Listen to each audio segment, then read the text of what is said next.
madaxweynaha Jamhuuriyadda Federaalka Soomaaliya Dr. Xasan Sheekh Maxamuud iyo wafdi uu hogaaminayo ayaa soo gaaray magaalada Baydhabo ee xarunta ku meel gaarka ah ee dawlad goboleedka Koonfur Galbeed Soomaaliya iyadoona garoonka Dr. Shaati Guduud ee magaalada Baydhabo ay si diiran ugu soo dhaweeyeen mas'uuliyiin ugu horeeya madaxweynaha dawlad goboleedka Koonfur Galbeed Mudane Cabdicasiis Xasan Maxamed mas'uuliyiin isugu jira heer federaal iyo heer dawlad goboleed madaxweynihii hore ee dawlad goboleedka Hirshabeelle Maxamed Cabdi Waare iyo boqolaal ka mid ah shacabka magaalada Baydhabo iyadoona wafdiga madaxweynaha loo galbiyay qasriga madaxtooyada Koonfur Galbeed ee magaalada Baydhabo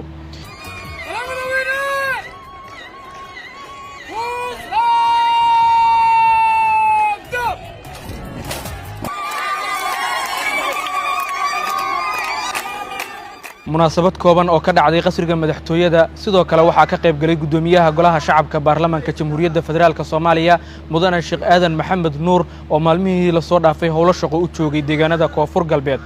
socdaalka madaxweynaha Jamhuuriyadda ee deegaanada Koonfur Galbeed ayaa ku qotoma xaqiijinta Koonfur Galbeed heshiis ah iyadoona halkan madaxweynuhu uu ka furi doono shirweyne dib u heshiisiineed oo dhex maraya siyaasiyiinta iyo qaybaha bulshada Koonfur Galbeed loogana hadlayo midnimada iyo wadajirka bulshada deegaankan ku nool